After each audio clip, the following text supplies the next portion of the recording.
Bismillahirrahmanirrahim. Assalamualaikum warahmatullahi wabarakatuh. Alhamdulillah. Alhamdulillah min wassalatu wassalamu ala Rasulillah wa la haula wa la quwwata illa billah. Asyhadu an la ilaha illallah wahdahu la syarika lah, asyhadu anna Muhammadan abduhu wa rasuluhu la nabiyya ba'da. Mari kita awali kajian kita dengan baca basmalah. Puji syukur kita panjatkan senantiasa kepada Allah. Kita memuji, kita bersyukur kepada segala nikmat dan rahmat kepada kita yang pasti memberikan nikmat kehidupan, umur yang panjang, kesehatan dan juga kesempatan. Wabil khusus nikmat yang paling agung, yang paling mulia, nikmat iman, nikmat Islam, nikmat ibadah, nikmat menuntut ilmu agama yang nilainya tentu saja melebihi nilai dunia serta seisinya. Karenanya marilah kita jaga nikmat iman Islam, ibadah ini dengan sebaik-baiknya. Mudah-mudahan sampai nanti kita dipanggil Allah, kita dipanggil dalam keadaan Fatimah. Amin ya rabbal alamin. Salawat dan salam marilah kita sampaikan kepada nikmat kita semua Nabi besar Muhammad sallallahu alaihi wasallam, kepada keluarga beliau, para sahabatnya serta umat yang istiqomah di sunnah beliau. Mudah-mudahan kita termasuk umat yang istiqomah melaksanakan sunnah semampu yang kita bisa, dan kita mohon ampun terhadap hal-hal yang kita tidak bisa. Dan kiamat kita diberi kesempatan untuk mendapat syafaat dari Nabi. Mudah-mudahan kita semua bisa masuk, dikumpulkan di dalam surganya Allah serta keluarga dan orang yang kita cintai. Amin ya rabbal alamin. Bapak sekalian, ibu-ibu, pada minggu yang lalu kita sudah bahas tentang sebagian tentang hakikat manusia. Ada sedikit tambahan kemarin yang kurang lengkapi pada kesempatan kali ini. Ya, mengapa kita mesti memahami tentang diri kita sendiri? Kan manusia itu kan, kita kan manusia. Banyak orang yang nggak tahu dirinya, lupa dirinya, siapa dirinya, ya, dari mana dia, mau kemana dia, apa yang terjadi setelah dia mati. Banyak orang nggak tahu. Ya, termasuk dalam dirinya sendiri pun dia nggak ngerti. Wa fi anfusikum afala tubsirun, atau diperintahkan gitu. Apakah di dalam dirimu itu kau nggak mau melihat, kau nggak mau mikirin apa yang dalam diri. Oleh karena itu kita belajar ini supaya memandang dunia ini lebih fair, ya, lebih asik lah, nggak terlalu nggak terlalu misunderstand lah kita. Ya. Kesedihan, ketakutan, itu semua hal-hal yang bersifat karena kita nggak ngerti, jadi ya, itu yang sering membuat kita menjadi sering banyak ketakutan, banyak sedih dan sebagainya. Kita kalau menghargai orang, ya, termasuk merendahkan orang, itu kan karena kita lebih banyak memandang manusia ini pada fisiknya, gitu. Lebih banyak memandang manusia ini pada zahirnya. Lebih banyak kita menilai sesuatu itu karena fisik dan zahir. Ini akhirnya membuat kita menjadi jadi salah, jadi mispersepsi. Ya, yang tidak utama menjadi utama, yang utama menjadi tidak utama. Padahal ini kan bumbu-bumbu saja kehidupan.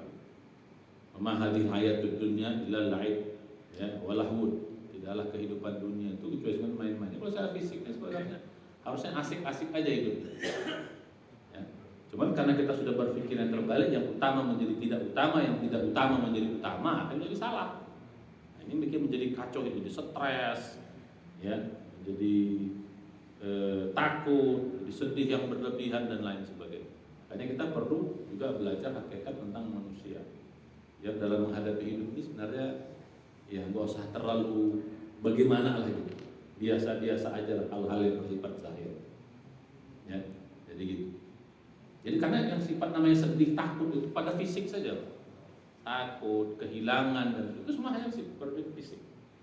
Ya, sakit, banyak orang yang kok sakit itu gimana? Kalau sakit itu biasa aja. Ya, jadi gitu. Kematian seseorang itu rasanya gimana gitu. Nah, itu semua hal karena hal yang bersifat fisik. Jadi takut yang semua hal yang bersifat fisik. Padahal dalam pandangan hakikat, ya, dalam pandangan hakikat justru ketika kita sakit, kita kehilangan sesuatu itu bukan disuruh sedih malah. Dalam pandangan hakikat malah bukan disuruh sedih, malah disuruh bergembira lah. Ini kalau kita melihat dalam hakikat itu gembira tuh. Walanabluwannakum bisyai'in minal khawfi wal ju' wa naqsin minal amwal wal anfus wa thamarat wa basyiris sabirin. Pasti kami akan menguji kalian. Yang diuji ini semua hal yang bersifat fisik. Minal khawfi, dari ketakutan, wal ju', kelaparan, kan fisik. Wa naqsin minal amwal, kekurangan harta, wal anfus, kekurangan jiwa, kematian, sakit dan sebagainya, wa thamarat, kekurangan bahan-bahan makanan, sandang pangan, ya, gitu. Papan, semua harus sulit. Tapi kalau kita kehilangan semua itu, sebenarnya nggak usah disuruh sedih kata Allah. Malah disuruh gembira. Wa basyirin mu'minin. Ini aneh, gitu. Kalau dalam ilmu hakikat bukan disuruh nangis, gitu. Jadi kalau sakit itu sebenarnya ada nuansa bahagia sebenarnya, gitu. Ya, orang sakit, nah harus ada nuansa bahagia. Begitu juga ketika ada orang meninggal, ya. Cuman janganlah kita ngomong di mukanya alhamdulillah dia mati, ya. Jangan juga lah. Ya itu dalam hati aja gitu kan. Ini mertua mati alhamdulillah mantap, jangan ya kan. Ya begitu. Jadi balik kepada yang tadi. Makanya kita biar lebih bijak melihat ini. Malah disuruh bergembira. Kenapa disuruh bergembira? Karena banyak sesuatu yang secara non fisik yang kita dapatkan ketika kita kehilangan fisik, ya, badan kita kekurangan kehilangan fisik, ya, apakah sakit dan sebagainya, justru kita mendapatkan sesuatu kelebihan yang non fisik sifatnya, yang Allah akan berikan. Itu hal-hal yang berkaitan dengan rohani. Makanya disuruh wa basyiril mu'minin, wa basyiris sabirin, berilah kabar gembira kepada orang sabar. Siapa? Ketika kena musibah, dia kembalikan innalillahi wa inna ilaihi. Ini kan innalillahi wa inna ilaihi itu bukan fisik. Kita datang dari Allah, semua akan kembali kepada Allah. Baru apa yang didapatkan?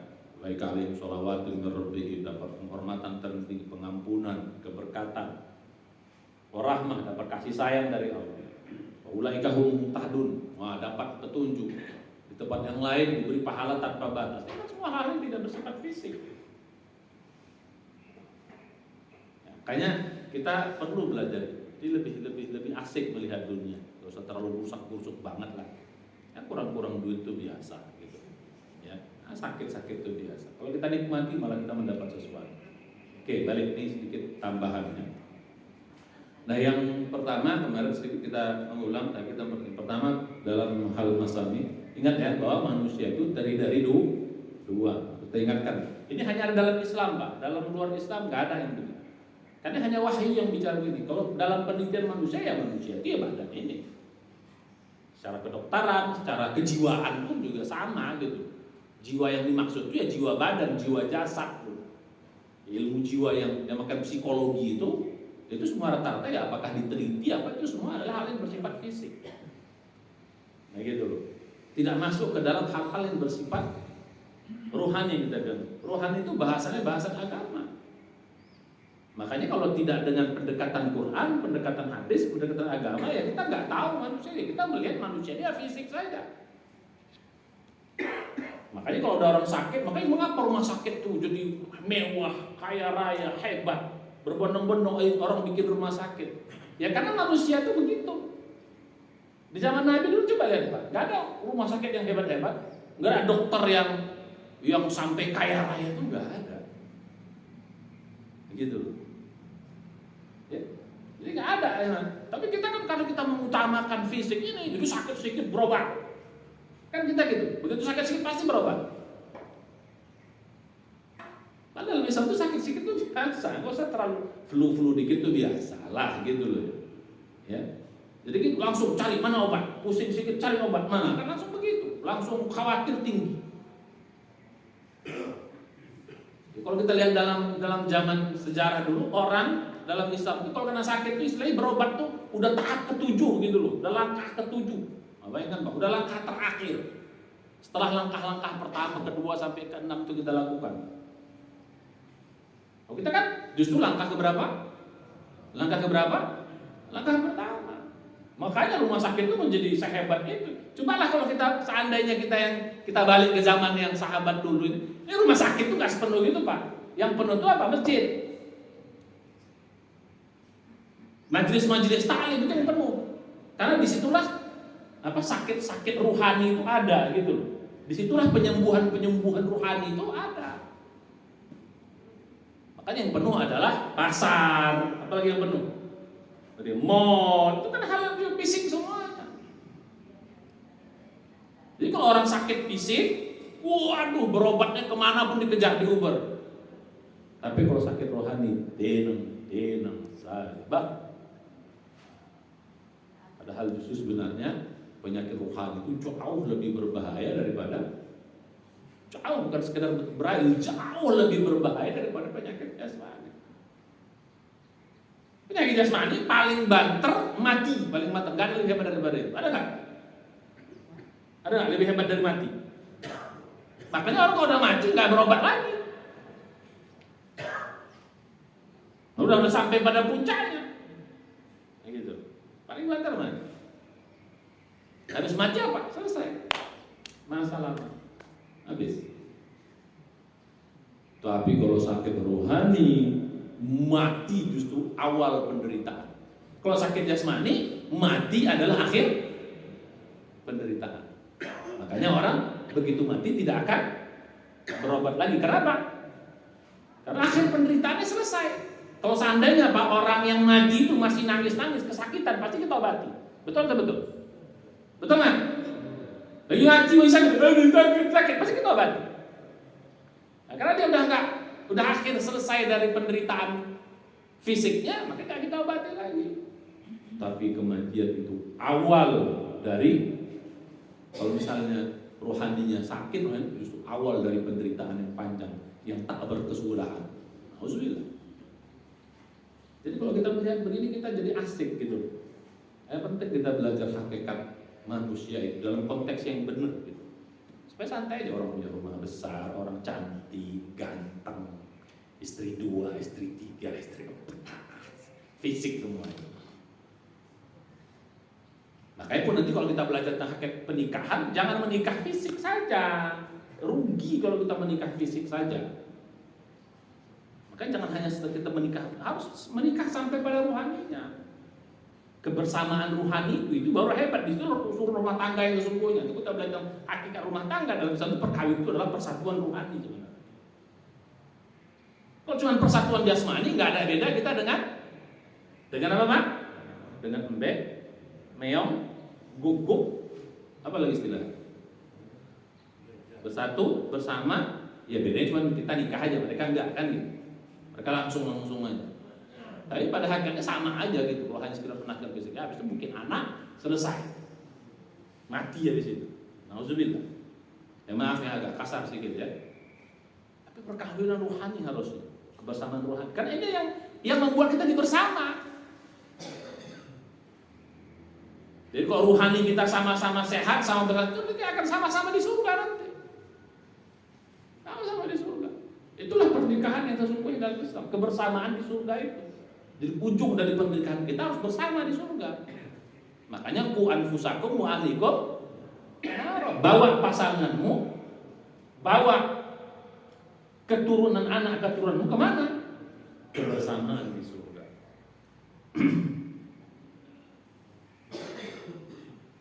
Surga itu alam rohani Pak. Yang menikmati nanti rohani walaupun fisik ngikut gitu. Kalau di sini terbalik, fisik yang dominan, rohani ngikut. Kalau di sana rohani yang dominan, makanya hebat itu di sana itu. Manusia ini hebat, kuat. Rohani itu sebenarnya kuat sekali Pak. Dia tahan banting, dia nggak lapar, dia nggak tidur, dia nggak ngantuk, dia nggak sakit, itu kayak gitu. Nah, itu nanti di surga kan. Jadi kesempurnaan kita terletak pada rohani kita. Jadi kalau misalnya ada dua, jasmani rohani, hakikat manusia itu pada rohani, bukan jasad kita ini. Jasadnya casing doang gitu loh. Casing, cangkang, apa lagi istilahnya? Apa lagi istilahnya? Casing, cangkang. Jadi kalau keong gitu, nah itu lah. Masuk, habis itu keluar. Keongnya kita buang. Jadi kita manusia dari dua, jasmani dan rohani. Dan justru hakikat manusia terletak pada, kenapa pada rohani hakikatnya? Disinilah kemuliaan manusia terletak. Di rohani, bukan jasmani. Kenapa? Karena jasmani datang dari tanah tanah itu sesuatu yang rendah, karena sesuatu yang rendah maka dia akan cenderung pada yang rendah-rendah. Ruhani datang dari Allah, maka Apostol katakan, kami tiupkan ruhku, kata Allah, ditiupkan ruhnya. Allah tiupkan ruhnya kepada jasad manusia itu. Coba lihat misal dalam surat As-Sajdah. Misal As-Sajdah dari 7, 8, 9. Gitu. Ya, gitu. Di situ dijelaskan ketika Allah sudah menyebut manusia, ja'ala apa namanya? Bunyinya mulai dari nomor 7. Alladzi ahsana kulla shay'in khalaqahu wa bada'a khalqal insani min tin thumma ja'ala naslahu min sulalatin min ma'in mahin thumma sawwahu wa nafakha fihi min ruhihi wa ja'ala lakum sam'a wal absar wal afidah qalilan ma tashkurun. Kami jadikan awal, dialah Allah yang terbaik ciptaan. Wa bada'a khalqal insani min tin, dan dia mulai penciptaan manusia dari tanah. Itu Nabi Adam. Wa ja'ala sulal kemudian dijadikan manusia berikutnya itu min sulalatin min ma'in mahin. Dijadikan anak keturunan itu dari saripati air yang hina. Habis itu apa? Summa sawwahu, disempurnakan fisiknya. Setelah sempurna fisiknya, wa nafakha fihi min ruhihi. Awal tiupkan ruhnya kepada badannya. Kalau dalam hadis dikatakan setelah 4 bulan kita sudah sempurna fisik manusia, baru ditiupkan ruh 4 bulan. Dan itulah begitu kan ruh baru jantung berdegup, tek tek tek. Itulah mulai awal dari kehidupan. Jadi hakikat kita yang datang dari Allah itu, makanya nanti kalau kita nanti belajar berikutnya, karena fisik ini datang dari tanah, maka dia punya 3 sifat. Karena dia datang dari tanah, satu, tanah itu rendah, satu, maka dia suka yang rendah-rendah. Yang rendah-rendah. Karena ruhani datang dari Allah, maka dia yang mulia, Allah kan mulia tinggi, maka dia senang yang mulia-mulia. Nah jadi gitu. Jadi kemuliaan kita terletak di mana kalau begitu? Di mana? Di ruhani kita, bukan di fisik kita. Gitu. Yang kedua, karena nanti dia datang dari tanah, kebutuhannya ada di tanah. Di bumi ini kebutuhannya makan, minum, menikah, bekerja dan sebagainya, itu kebutuhannya ada di bumi ini. Sementara ruhani karena datang dari Allah, maka kebutuhannya pun datang dari Allah. Kebutuhan datang dari Allah. Makanya kalau kita senang yang makan, minum, kongkong, duduk, ngobrol-ngobrol, itu semua adalah kesenangan jasmani. Tapi kalau kita senangnya ibadah, senang sholat, senang puasa, senang bersedekah, senang baca Quran, senang berzikir, senang duduk taklim, belajar agama ini kesenangan apa namanya? Kesenangan apa? Kesenangan rohani, kenikmatan rohani. Betah kita. Makanya pahalanya juga gila-gila. Ya bukan nanti harus kita tinggalkan, tidak, ya, karena jasmani itu penting. Nah yang ketiga, karena dia datang dari bumi, kalau dia mati kembali ke bumi, from dust to dust. Karena ruhani ini datang dari Allah, maka ketika mati kembali ke Allah. Makanya inna lillahi wa inna ilaihi raji'un itu di mana? Di badan kita atau di ruhani kita kalau gitu? Inna lillahi wa inna ilaihi raji'un di ruhani kita. Makanya kalau orang Kristen itu kalau mati dibilang datang dari tanah dan kembali ke tanah, karena mereka melihat fisik. Kalau kita enggak, itu mati innalillahi, itu menunjukkan ruhani kita. Nah, ini poin pertama dulu. Ya, poin pertama. Jadi kemuliaan kita di mana tadi? Di mana?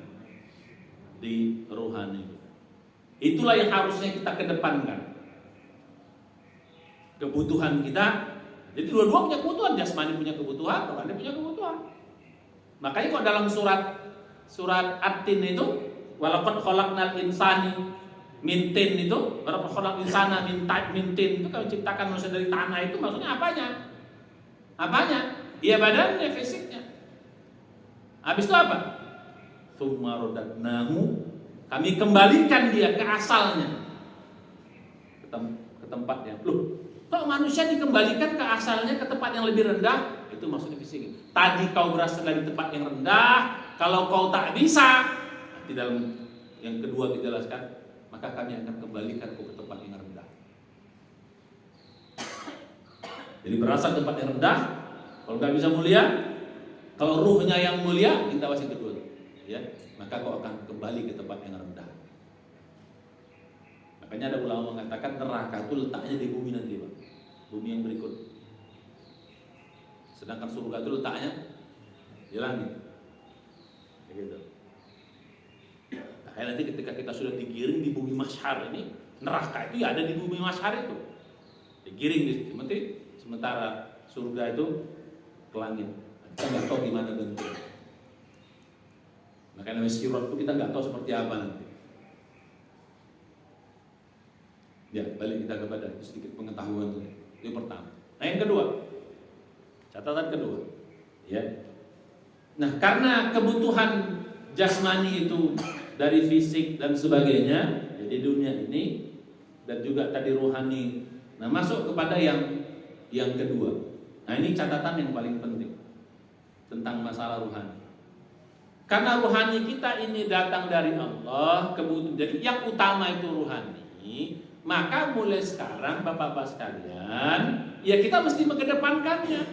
Karena ini yang paling utama. Karena ini nanti yang maaf. Satu lagi tambahan yang keempat, ya tentang jasmani.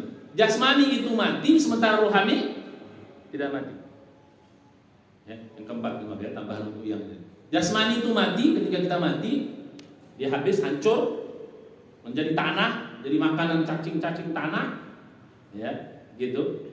Makhluk-makhluk tanah itu, tapi rohani ini tidak mati. Dia kembali kepada Allah Subhanahu wa taala. Maka dalam riwayat itu dikatakan ketika manusia mati, maka ruhnya dibawa ke langit. Ketemu Allah dulu. Kalau ruhnya bagus, cantik, dia orang beriman bertakwa, kata Allah, ku terima hambaku. Masukkan dia ke surga.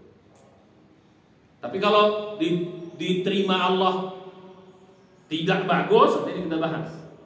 Ya, maka Allah aku tidak terima. Aku kirim dia dalam keadaan bersih, sekarang dia kotor, maka dalam riwayat dikatakan dibantingkan. Aku tidak terima hambaku. Dibantingkan dari tempat yang tinggi sana sampai ke bumi. Dibantingkan. Karena Allah tidak menerima. Semua orang mendengar ceritanya. Oh, ceritanya, bayangkan Pak, kita nggak tahu tuh di mana tempat Allah sana, Allah wa'alam. Ke sana, bayangkan tempat yang tinggi sana, dibanting ke bumi, bam! Menjerit semenjerit-jeritnya manusia, dia jatuh dari tempat apa namanya? Ini aja kita sakit, gimana? Semua mendengar ceritanya, kecuali pernah dengar hadis itu? Kecuali jin dan manusia. Ngeri sedang kita belajarnya nomor. Jadi, nah itu yang tambahannya dari 3 teman. Jadi mati, hancur, dan kalau ruhan itu tidak, dia tidak hancur, tapi dia hanya berubah saja, Pak. Nanti kita belajar dulu. Dia hanya berubah saja, berubah bentuk. Ada yang cantik, indah, bersih, ya bercahaya. Sebelumnya ada yang hitam, legam, bau, jorok, penyakitan. Begitu. Makanya pantas Allah tidak menerima. Oke, selesai yang pertama. Masuk kita pada prinsip yang kedua. Nah, prinsip yang kedua, Bang. Nah, kalau kita pernah kemarin juga sudah kan, ada bahasa fa'alhamaha fujuraha wa taqwaha. Ya, kami ilhamkan kepada manusia, fujuraha wa taqwa. Fujur itu sifat buruk, wa taqwaha itu sifat mulia. Ini sebenarnya Pak, kalau kita bisa kita bayangkan, oh manusia itu karena sifat takwa itu ada di ruh, sifat fujur itu ada di mana? Di fisik. Jadi makanya hawa nafsu itu ada di fisik. Makanya hawa nafsu itu paling takut sama fisik yang hancur, atau fisik yang sakit, atau fisik yang kurang lah. Orang kalau matanya udah nggak ada, masih surlingnya ada perempuan cantik, seksi. Mata udah nggak ada, bisa nggak? Nggak bisa. Fisik, gitu. Ya, orang kalau udah kakinya putus gitu, mau bikin apa lagi dia? Ada bisa lagi. Ya, ada cewek cantik udah bisa dikejarnya lagi kan? Itu. Makanya fisik ini paling takut sama mati. Paling takut dia sama mati. Kita masih katakan manusia itu kalau dikasih satu lembah emas pengen yang kedua. Kalau sudah dapat yang kedua pengen selesai hawa nafsunya. Kalau apa?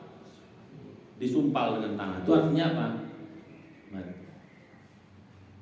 Makanya fisik ini kalau kita udah sakit, sebenarnya sakit itu bagus, Pak. Sakit itu ya hawa nafsu kita udah hilang. Bagus itu sebenarnya. Makanya kalau kita sakit, sudahlah fisik kita ini melemah, jangan sampai ruhaninya melemah. Nah itu gitu, harus dengan fisik kau lemah, ruhani kau harus kuat. Nah, harus begitu. Harusnya begitu. Itu poinnya. Ini kita enggak, udahlah fisik lemah, habis itu apa? Mengeluh, menyalahkan Tuhan, malas ibadah, putus asa, tambah cilaka 2 kali. Harusnya fisik itu lemah, enggak apa-apa, bagus. Dengan demikian rohani kita jadi hidup. Nah, itu salah satunya. Makanya orang yang sakit itu cenderung apa? Akan cenderung taubat, akan cenderung berzikir, cenderung ingat mati, cenderung ingat, wah itu bagus itu. Nah, itulah harus yang benar itu begitu. Bukan malah sebalik. Balik tadi. Jadi kecenderungan kita manusia, makanya kayak saya bilang kemarin, kalau ada pernyataan manusia itu pada hakikatnya baik, itu benar. Kalau manusia pada hakikatnya buruk, itu pun benar. Bedanya di mana? Tinjauannya mana? Kalau tinjauannya rohani, pada hakikatnya manusia itu baik. Karena fa'alhamaha fujuraha wa taqwaha. Nah, balik kita kepada yang konsep nomor 2. Nah, kalau jasmani rohani ini bersatu, nah ini sebenarnya bersatunya rohani dengan jasmani ini terjadi tarik menarik. Bukan tarik menarik. Terjadi pengaruh mempengaruhi. Terjadi tunggang menunggangi. Siapa yang lebih kuat? Ini tahu diri kita nih, siapa yang lebih kuat? Sifat takwakah yang dibawa, ditanam di dalam rohani, atau sifat fujurkah yang ditanam di dalam fisik kita? Bertarung di kedua ini, mana yang menang? Terserah kita. Yang muliakah? Jadi makanya kalau yang menang yang dari langit, yang takwa menang dari jasmani ini, maka jasmani fisik yang dari tanah yang hina ini akan menjadi mulia. Jadi yang mulia mengalahkan, menaklukkan yang hina, maka yang hina menjadi mulia. Mohon konsentrasi, Pak. Biar jangan salah. Bertarung jasmani dan rohani. Apakah ruhani yang menang? Kalau ruhani yang menang, maka ruhani akan membawa ke tempat yang mulia, itu ke langit dan ke surga. Tapi sebaliknya kalau bertarung, ruhani yang kalah, akhirnya dia terperangkap kepada fisiknya, akhirnya melakukan hal-hal yang terhina, maka ruhani yang kalah, maka dia akan hina. Jadi ruhani yang mulia akhirnya menjadi hina. Gara-gara, nah sekarang terserah kita mau bela yang mana? Memuliakan fisik kita. Makanya orang, nah ini balik kita pelajaran dulu. Apa yang disebut dengan orang takwa? Yang konteksnya, Pak. Apa orang takwa itu apa sih? Apa orang takwa itu? Apa orang takwa? Kan mengerjakan perintah. Kan itu definisi fisik. Tapi kalau dalam konteks ini orang takwa itu orang yang ruhaninya menang, menaklukkan jasmaninya. Itulah orang takwa. Ruhaninya menang, menaklukkan hawa nafsunya. Makanya inna akramakum indallahi atqakum. Kemuliaan kita pada ruhani itu kan ruhani yang mulia. Makanya orang takwa itu orang yang ruhaninya telah menaklukkan jasmaninya. Makanya pantas surga itu disiapkan bagi orang yang Surga disiapkan bagi orang yang ruhaninya telah menaklukkan jasmaninya atau hawa nafsu. Mulia.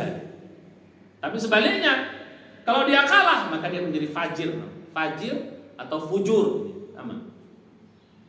Menjadi orang yang pendosa karena ruhaninya kalah. Makanya mengapa puasa itu ujungnya apa? La'allakum tattaqun. Apa arti la'allakum tattaqun? Dengan puasa, dengan berbagai macam proses dalamnya, kau kendalikan hawa nafsu, akhirnya ruh kau menang. Begitu ruh kau menang, maka statusmu la'allakum tattaqun.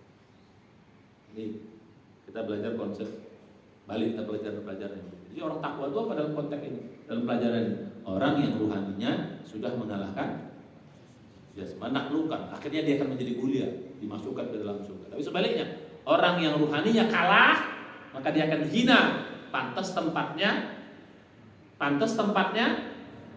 di neraka. Nauzubillah. Ini konsep yang kedua.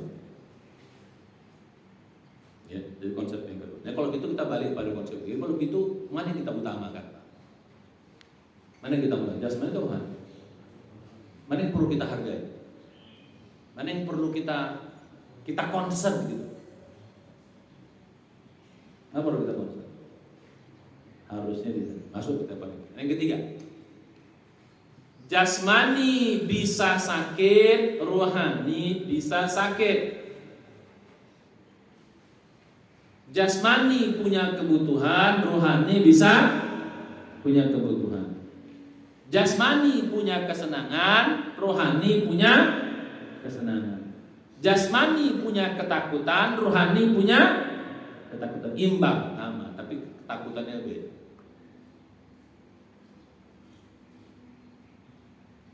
Ya, jadi gitu. Nah, balik kita pada yang pelajaran yang dulu yang saya sampaikan. Nah, kalau rohani ini dia bisa sakit, ini dia sakit fisik, sakit apa? Tapi sebenarnya sakit fisik itu bagus. Saya bilang tadi bagus, karena dengan demikian rohani kita lebih dewasa. Maka ingat Pak ya, sebelum orang dulu, orang-orang dulu sebelum Islam di bawah Rasulullah itu Pak, orang kalau mau jago itu bertapa loh. Apa arti bertapa? Orang kalau mau sakti itu bertapa. Yang bertapa itu apa sih yang dia lakukan dalam bertapa itu? Dia tidak makan, tidak minum, dia menyendiri. Itu sebenarnya dalam rangka apa? Melatih rohani. Rohaninya dilatih, fisiknya dilemahkan. Ya kan? Cerita lumpuh lampah, Brahma Kumbara. Ingat cerita itu? Dia cerita kita sedikit cerita lah ya. Brahma Kumbara ini, ya, ketika dia belajar lumpuh lampah itu gimana? Dia berusaha apa? Melamparkan dirinya, tidak makan sampai 40 hari 40 malam ya. Begitu dilemahkan diri sampai pada titik nadir, baru ruhnya, powernya keluar. Nah, itu bahasa cerita-cerita sakti lah. Dalam konteks kita juga sama, ketika rohani sudah mengalahkan jasmani, namanya orang takwa. Orang takwa itu sakti, maka dia dapat karomah. Cuman karomahnya yang saktinya bukan kayak itu sakti dalam konteks apa? Doa dikabulkan, hidupnya tenang. Itu orang sakti yang sebenarnya, bukan orang kebal. Ngapain kok kebal? Orang mati kok nangis.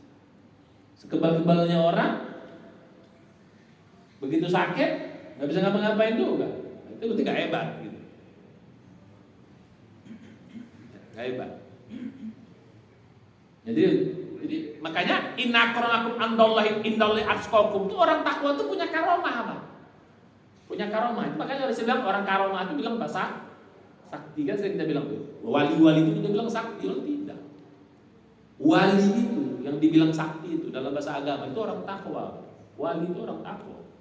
Lihat surat 10 ayat 61 sampai 63. Ala inna awliya Allah la khaufun alaihim wa lahum yahzanun. Tahu enggak kamu siapa wali-wali Allah? Wali Allah itu apa? Alladzina amanu wa kanu yattaqun. Dia orang tadinya beriman dan dia tingkatkan menjadi orang takwa. Makanya sakti, apa saktinya? La khaufun alaihim wa lahum yahzanun. Dia enggak ada ketakutan, tidak ada kesedihan.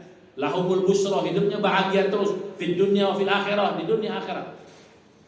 Doa-doanya dikabul, setiap ada kesulitan diberi kemudahan. Wa may yattaqillaha yaj'al lahu makhrajan wa yarzuqhu min haitsu la yahtasib. Rezekinya dari jalan tidak disangka-sangka. Semua urusan diberi kemudahan. Dalam surat 65 2, 3, 4. Wa may yattaqillaha yaj'al lahu min amri yusra. Setiap dia ada kesulitan, selalu ada kemudahan. Maka dibilang sakti. Jadi sebenarnya kalau mau sakti itu apa? Melemahkan apa? Nah, makanya soal Islam itu diluruskan saktinya, sakti yang benar itu tidak dilemahkan. Kau cukup puasa. Makanya ibadah-ibadah itu kita belajar yang ketiga. Ibadah-ibadah pada hakikatnya apa? Itu untuk melemahkan fisik semua pada hakikat. Mengendalikan fisik hawa nafsu. Puasa. Cuman dibatasi, tidak boleh sampai mencelakakan fisik. Sholat fisik enak nggak? Enak nggak sholat fisik? Nggak enak fisik. Nggak enak fisik, capek. Duduk ini fisik enak kan? Pegel kan? Makanya tidur, ngantuk. Itu yang ngantuk itu fisiknya mengalahkan ruhnya. Ini kita belajar betul. Tapi yang seger-seger menatap matanya kencang itu, mendengar dengan jelas itu ruhnya hidup. Begitu. Karena ini makanan ruh.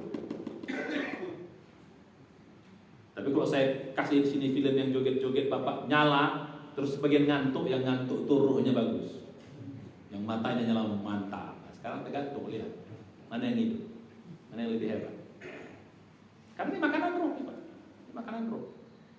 Makanya kalau fisik bosan itu dia ngantuk, ini bukan makanan gua, itu bukan makanan gua. Tapi kalau yang nyala-nyala tuh ruhaninya hidup. Wah, ini makanan gua nih, gua harus. Jadi gitu. Jadi biar kita tahu siapa diri kita gitu loh. Jangan kita pikir kita tahu kita, padahal kita nggak tahu kita. Jadi balik pada yang ketiga. Jadi apa? Jasmani punya apa? Kebutuhan, rohani punya kebutuhan. Kebutuhan jasmani di mana? Hal-hal yang bersifat fisik. Kebutuhan rohani apa? Karena datang dari Allah, maka kebutuhan datang dari Allah. Dia bisa sakit. Jasmani bisa sakit, rohani bisa sakit. Jasmani punya ketakutan, rohani punya. Cuman ketakutan rohani itu takut akhirat. Itu bedanya. Kalau jasmani takut hilang, tadi itu takut hilang, takut sakit, takut kena musibah, takut itu takut begitu, takut suami kawin lagi. Itu takut jasmani itu. Bo. Santai aja Bu. Apa? Biasa aja. Jasmani semua itu. Ya. Tapi ketakutan rohani, takut nggak bisa ibadah, takut bikin dosa, takut melanggar hak, itu ketakutnya ke langit terus, ke Allah terus takutnya. Takut hisab yang berat, itu takut rohani. Sekarang kita lebih takut mana? Lebih senang mana? Kita utamakan jasmani itu senang jasmani itu senang rohani. Butuh mana? Takut mana? Kita bisa menilai diri kita sendiri. Tidak usah menjudge orang lain, kita nilai diri kita. Nah, ketiga. Jadi punya kesenangan. Nah, balik masuk kepada kita yang keempat. Nah, karena kesenangan ruhani itu ada pada Allah, maka kesenangan yang saya bilang tadi, kebutuhan yang ada pada Allah, maka mulai sekarang kita harus tahu gitu. Jadi kalau kita mulai sekarang senangnya sedekah, senangnya zikir, senang sholat yang lama, senang sujud yang lama, senang baca Quran yang lama, senang bersama orang-orang yang soleh, nah itu berarti ruhani kita hidup, rohani kita sehat.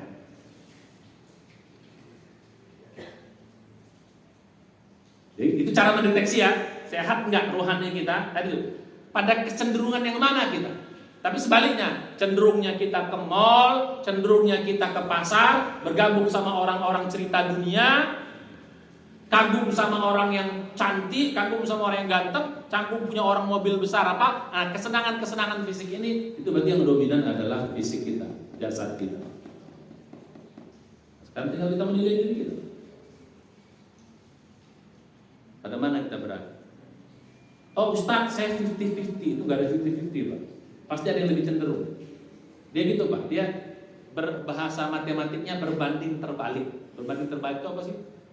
Kalau ini naik, Ini turun. Kalau ini turun, ini naik gitu. Nggak ada 50-50 itu nggak ada. Ada 50-50. Ya, konteks 50-50 itu nggak ada. Ya, jadi gitu. Ya, kalau ini naik, ini turun. Terserah kita mau menaikkan yang mana. Kalau kita mau menikmati ibadah, menikmati ruhani kita yang lebih kita hidupkan, maka jasmani kita pasti akan berkurang. Pasti akan ini nggak enak. Makanya orang rajin puasa dia. Makanya fisiknya akan mulai berkurang. Gitu. Kurang tidur malam karena apa? Bukan karena nonton bola, main trup. Orang Medan main trup. Pak Edi, orang Medan nggak? Tahu trup nggak Pak Edi? Pak Bang Caca, mana Bang Caca? Tahu trup nggak Bang Caca? Nah, itu, ya, Medan itu. Nah, gitu. Ya, bukan lele-leannya begitu, lele-leannya karena dia mengaji, lele-leannya karena baca Quran. Nah, jadi pada konteks ini, jadi baik, dia punya pada cenderung mana dia. Jadi kalau dia cenderung kepada yang tadi, maka ruhaninya sehat. Tapi sebaliknya kalau cenderung kepada yang dunia, itu berarti ruhaninya sakit. Ruhaninya apa sakit? Nah, pertanyaannya, apa beda sakit jasmani, sakit ruhani? Ini biar kita cek, apa beda sakit jasmani? Selama ini banyak karena manusia mengutamakan fisik ini, orang concern pada sakit jasmani, pada sakit rohani. Orang concern pada kebutuhan jasmani, pada kebutuhan rohani. Maka saya bilang tadi yang penuh, kalau sakit tuh dokter-dokter, jam 2 dibangunin. Baik dokter spesialis itu, waduh gajinya gila-gila. Tapi kalau ustaz, dokter spesialis rohani itu ya kiri-kiri lah. Tapi nggak apa-apa, kan dunia juga. Kita dunia amat doakan itu begitu. Cara mana? Jam 2 malam, Ustaz, tolong obati rohaniku lagi sakit. Ada nggak pernah begitu? Pernah dengar nggak? Coba. Kata Pak Yul, besok kita kayak gini sangat. Karena ada self terapinya gitu. Allah kasih self terapi. Kalau sakit jasmani nggak ada self terapi, Pak. Ya ada lah gitu dari ya pernapasan apa. Tapi pada hakikatnya jarang self terapi. Rata-rata orang apa? Cari obat, cari dokter. Kalau ruhani itu sebenarnya bisa self terapi, tapi ya perlu juga dibimbing lah untuk benar self terapi. Jadi kalau sakit jasmani atau itu diutamakan manusia, padahal saya bilang tadi, kalau ruhani itu, kalau orang mati itu bedanya 4 atau 5 Pak ya. Jasmani ini kalau sakit, oke, jasmani kalau sakit terasa ya. Kalau ruhani kalau sakit enggak terasa. Makanya orang cepat berobat karena terasa. Kalau seandainya sakit ruhani itu terasa secara fisik, berobatlah orang semua.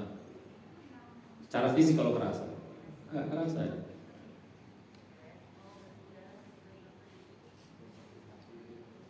Yang kedua, makin parah sakitnya, makin berat penderitaannya. Makin terasa, tapi kalau rohani malah terbalik, makin berat sakitnya, makin nggak terasa pula Pak. Beda deh, malah makin nggak terasa deh. Makanya innal ladzina kafaru sawa'un 'alaihim a anzartahum am lam tunzirhum la yu'minun. Kalau udah kafirnya banget, udah nggak kerasa sama sekali dia. Mau kau ceramahi, mau kau kasih, enggak kerasa.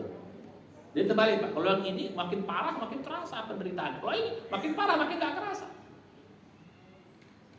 3, sakit jasmani kita tahu Pak, orang lain, kalau sakit jasmani kita lebih tahu sakitnya pada orang lain. Tapi kalau sakit rohani, orang lain lebih tahu pada kita. Terbalik. Kalau sakit jasmani kita lebih tahu, makanya dokter tuh kalau sakit pasti nanya apa? Sakitnya di mana? Pasti gitu. Betul. Nggak ada tuh dokter tuh langsung, kalau sakit nggak ada tuh pasti nanya, sakitnya apa? Kalau keluar sini Ustaz, sini Pak dokter, sini aja. Ya, kita lebih tahu sakitnya di mana karena kita yang ngerasain. Tapi kalau sakit rohani, orang lain lebih tahu. Sombong. Ada orang sombong, tahu dia sombong. Yang tahu siapa? Orang lain. Sakit rohani. Jadi gitu. Jadi sakit rohani ini orang lain udah tahu, sombong, ya, ria, putus asa, apa semua orang lain lebih tahu. Kita nggak, mungkin banyak nggak tahu kecuali ya orang-orang yang mau terfakuri, kita bahas dulu. Nah yang keempat, karena makin terasa, maka orang kalau sakit jasmani cepat berobat. Cepat cari dokter, apapun dikorbankan. Tapi kalau sakit rohani orang tenang-tenang saja, karena nggak kerasa. Makanya orang Tenggara cepat cari obat, Tenggara cepat berobat, cepat cari dokter rohani, nggak ada. Makanya saya bilang tadi, makanya yang penuh itu adalah rumah sakit. Makanya kalau di zaman Nabi dulu Pak, dokter itu hampir nggak laku Pak. Itu udah jalan terakhir. Jalan terakhir baru berobat.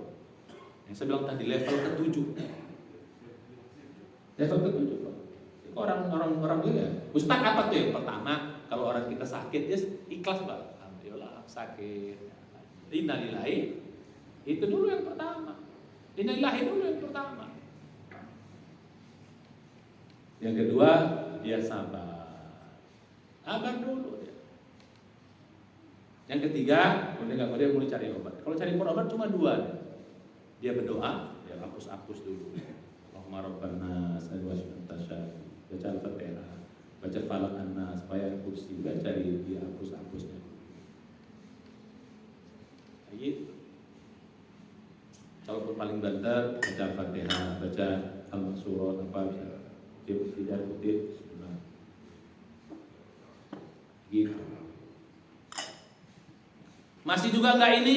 Istighfar. Jangan-jangan ini sakit gara-gara dosa. Istighfar. Astagfirullah. Taubat dulu. Kayak gitu. Masih juga belum? Yang keenam, sedekah. Sedekah dulu. Udah sedekah, masih juga dia sakit. Berobat ya. Tapi kalau di antara satu pendam ini sembuh, nggak ada yang ketujuh. Nggak ada yang ketujuh. Oke, balik. Itu sedikit jalan bantu dulu pernah saya ajarin. Jadi orang yang benar itu, jadi kalau sakit itu berobat pada sampai titik yang ke-7 baru berobat cari dokter. Itu pun dokternya saran 3, obatnya halal, dokternya tidak merusak akidah, rumah sakitnya juga tidak merusak akidah. Caranya juga tidak merusak. Harus begitu.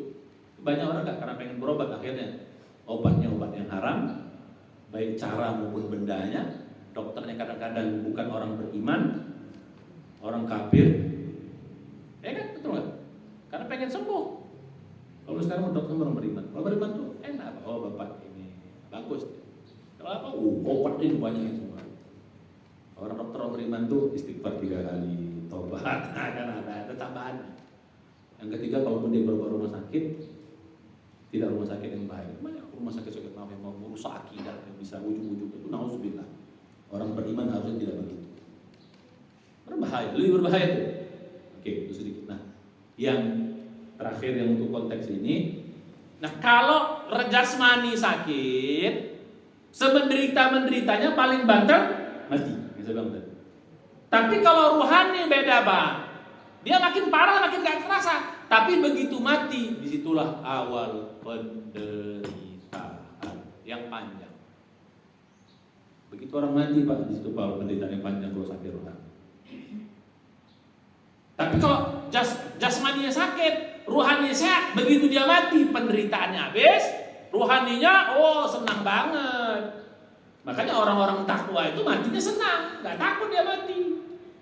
Kenapa? Begitu mati penderitaan fisiknya habis, dia akan mendapatkan kenikmatan ruhani. Itu orang takwa. Makanya orang takwa itu tidak pernah kesedihan, nggak pernah takut. Tapi orang yang tidak takwa itu yang takut. Makanya orang takwa itu la khaufun 'alaihim wa la hum yahzanun. Tidak ada ketakutan, tidak ada rasa sedih. Lahumul busyra yang tadi. Bagi mereka itu kebahagiaan dunia akhirat. Itu surat 10 ayat 61 sampai 63. Nah, jadi gitu. Ini poin nomor 3. Poin nomor 4 insyaallah kita lanjutkan minggu depan. Ini kaitan nanti dengan ibadah. Ya. Jadi karena kenikmatannya ibadah, maka mulai sekarang Pak. Nah ini nanti kita lanjutkan di minggu depan ininya. Selama ini mengapa ibadah terasa berat? Karena kita tinjauannya fisik. Makanya ibadah terasa berat. Jadi kalau kita bilang sholat wajib, puasa wajib, zakat wajib, haji wajib, itu tinjauan fisik, Pak. Makanya jadi beban, berat. Makanya puasa itu yang berat apa? Fisik. Sholat itu yang berat apa? Fisik. Bangun subuh itu yang berat apa? Fisik. Jalan kemari yang berat apa?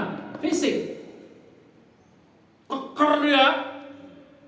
Waduh, mantap dia. Berenang berapa lari bisa kuat dia. Tapi mengangkat mata yang cuma nggak kuat ya. Itu badan kuat, tapi rohani lemah. Wah, jago lari berapa kilometer kuat, berapa langkah rumahnya ke masjid, berat kali terasa. Maka orang yang hebat itu, orang yang kuat itu bukan yang kekar, tapi apa? Subuh bisa mengangkat ke kelopak matanya. Begitu dengan azan dia bisa berjalan ke masjid. Kurus-kurus semua dia. Ada yang tegap-tegap, tengok. Ada yang kekar-kekar nih. Ya, misalnya bukan tegap lah. Gemuk ya, saya juga gemuk. Ada kekar-kekar nih. Yang kekar-kekar, maunya kalau yang jago tuh kekar-kekar di sini. Begini-begini. Yang hadir di situ begini-begini. Itu baru mantap. Ya kan? Badan kekar, apa semua ke masjid nangis. Otak kakinya berotot katanya. Tapi itu angkat ke masjid nggak ada yang kuat katanya. Itu apa? Fisiknya kuat, rohaninya. Makanya selama ini kita meninjau ibadah terasa berat karena kita melihatnya fisik. Makanya memang secara fisik berat. Sedekah itu secara fisik berat. Ya, duduk begini ini secara fisik berat, Pak. Hanya orang-orang terpilih yang bisa duduk di sini. Kalau enggak, panas pantat tuh, gatal. Tak lama kali pun. Gatal pantat. Secara fisik nggak enak, Pak. Mana enak di sini duduk gini. Tapi ibadah ketika ditinjau secara rohani itu menjadi ibadah itu. Kenapa ibadah itu pada hakikatnya yang di depan Tuhan? Ibadah itu pada hakikatnya adalah apa? Kebutuhan rohani. Makanya orang bilang ibadah itu wajib menjadi beban, itu tinjauannya fisik. Tapi bilang ibadah kebutuhan yang dimaksud apa? Itu rohani. Karena kebutuhan rohani jadi enjoy kita, asik. Ngaji duduk lama, duduk berzikir, sholat yang lama, sujud.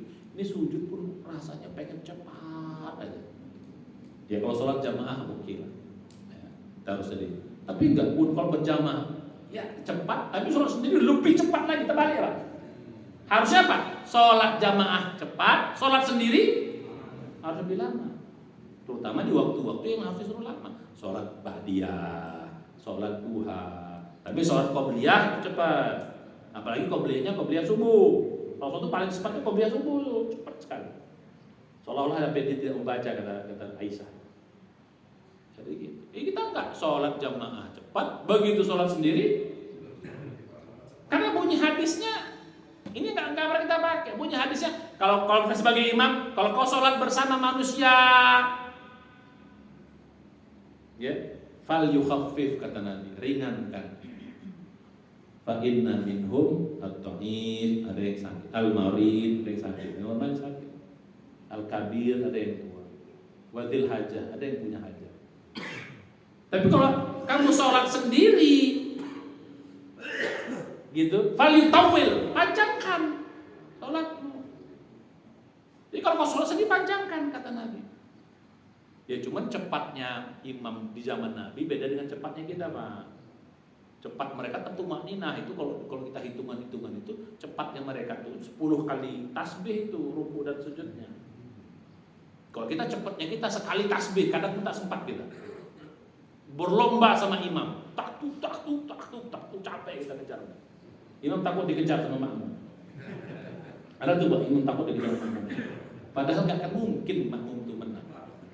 Santai aja lah jadi imam. Kenapa? Karena tinjauannya fisik, dia pengen cepat selesai. Karena fisiknya nggak enak. Tapi kalau coba kalau ibaratnya kita senang makan nih. Pas lagi makan, pengennya lama tuh coba. Ini lama, oh iya, kuliner itu lama. Tapi kalau nggak senang makan, petek dah. Orang malas makan. Nah, sama. Kalau orang makan rohaninya bagus, sholatnya itu pengen lama, zikir pengen lama, kecuali ada hajatnya. Tapi sebaliknya orang yang pengen cepat-cepat sholat, cepat apa? Dulu nggak butuh. Masa lu makan secepat itu? Nah, balik lagi ini pendalaman insya Allah pada. Jadi kalau mau kita ibadah kita apa? Bahwa ibadah itu kebutuhan adalah kebutuhan, bukan kewajiban. Kebutuhan apa? Betul wajib, Allah yang mewajibkan. Pertanyaannya, kenapa Tuhan wajibkan harus sampai ke situ dong? Kenapa Allah wajibkan? Emangnya Allah butuh? Emangnya Allah perlu sholat kita? Mau seluruh makhluk ibadah beriman sama Allah nggak akan bertambah kekuasaan dan kemuliaan. Mau seluruhnya kafir pun tidak berkurang. Maka yang butuh tuh kita. Tapi kebutuhan apa? Ruh. Jadi kalau kita ibadah nih Pak, kita libatkan hati, kita libat rohani kita. Ibadah ini sebenarnya terasa ringan, asik sebenarnya. Nggak asik sebenarnya. Nanti insya Allah kita bahas pada pertemuan yang berikutnya. Wallahu a'lam. Mari kita baca kita dan doa penutup majelis. Kita sudah kita mudah-mudahan kita termasuk orang-orang yang sehat dan kuat fisik rohani. Kalau lemah pun gak ada masalah secara fisik. Tapi bagus juga kita harus memperkuat fisik. Karena demikian bila itu bila assalamualaikum warahmatullahi wabarakatuh. Silakan yang mau sholat duha. Ya, suruhnya sudah